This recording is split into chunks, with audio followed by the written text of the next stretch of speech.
today's discussion is citizenship. First of all, what is citizenship? Citizenship defines the relationship between an individual and the state. You may ask, what is state? State is nothing but it's an institution which holds authority to make laws and to punish those who break the laws. So basically, the function of a state is to maintain law and order. Okay. Now we are all living in nation state. Okay, nation states. I have to say, after the breakdown of the Roman Empire, the concept of nation state emerged. Okay. Prior to that, in the ancient Greece, there were city states. Then there was empires. Then after the breakdown of Roman Empire, the concept of nation emerged all over Europe. Okay, so it may be based on a religion or a race, anything. So like this, a nation emerged. We are living in nation states. In a nation state, citizenship defines the relationship between an individual and the state. Okay, it might not be a nation state. Also, it might be based on religion or something else. But we are all living in nation states. Okay. Okay. Basically, you should know what are the principles for granting citizenship.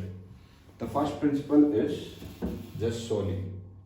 It means, while conferring citizenship, it is only considered only the place of birth is considered. Okay, nothing else is considered except this. So the leaders, the makers of our constitution, who were very liberal, they were in favor of this enlightened concept. Okay. And there is the other principle is just sanguinis, which gives recognition to blood ties. Means it might be ethnic or cultural, might be anything. Okay, but the leaders of our the freedom struggle were in favor of this concept. Okay, of the first principle. Next, moving further, we discuss. Okay, what are the constitutional provisions? Okay, which are there regarding citizenship.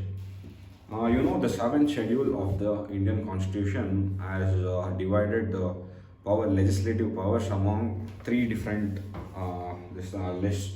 One is the union list, the state list, and the concurrent list.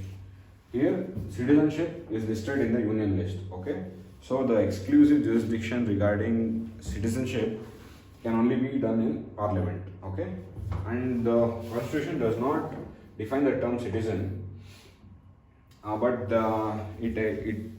it gives few provisions about the citizenship during the commencement of the Constitution. Okay, here it says, okay, the part 2 of our Constitution deals with citizenship.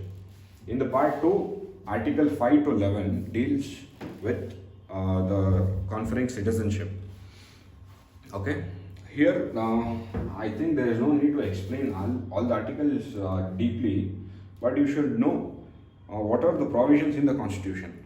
Okay, because after the citizenship has been dealt in the Parliament and there has been enactment, which is very important, that is Citizenship Act of 1955. There it confers citizenship for a different criteria. Here, the Article 5, like the constitutional provisions regarding citizenship, is only during the commencement of the Constitution. Okay, it deals with citizenship during only the commencement of the Constitution. After that, citizenship is dealt in Citizenship Act 1955, which I showed you in the further slide. Here, these articles explains you about different criteria to grant citizenship. It may be to providing citizenship during the commencement of the Constitution, that's fine. To people who were born in India, or even if they were not born, if either of their parents were of Indian origin, were also given citizenship. Then Article 6 deals with those migrants who came from Pakistan. Again, 7 also, who like people who went to Pakistan, who again came back. So leaders of those times were much liberal. They were in favor of them because of all this violence which followed the partition and the migration and all this. So you should know that the Constitution only contains citizenship only during the commencement of the Constitution. Okay. And the next one, okay, yeah, same. It deals with citizenship where of Indian origin but residing outside. You know, there may be many diplomats from India or workers who had been abroad, who are working there. Many went as soldiers. Okay, so children of those people or even them, even they could apply for the citizenship.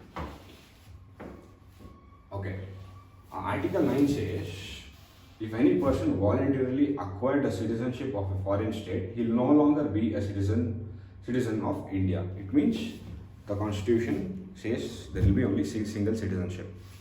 So if a person acquires citizenship of another country, automatically it will be terminated. Article 10 and 11 says the citizenship can only be dealt in parliament. That is the whole idea of these two articles. Yeah, this is what I told you. This Citizenship Act of 1955, which is very important.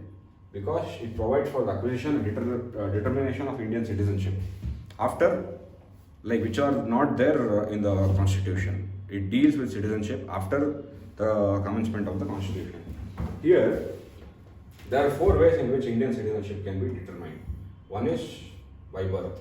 Here there are dates which you will know, which you would have studied in Lakshmikant. I don't want to mention the dates and bore you, but the principles which are there in the Citizenship Act 1955 is very important.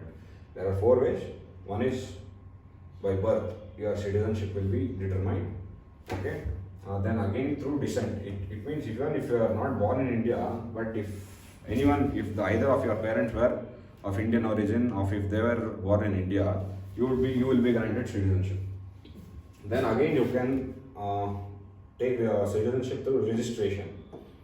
Suppose example, there is a provision, if a foreigner marries a citizen of India and he applies for citizenship, he has to be a resident in this country for 7 years, and after that applying for 12 months he'll be getting citizenship. Like this is a provision, one of the provision here. Like this, there are 2-3 provisions which you will know, obviously.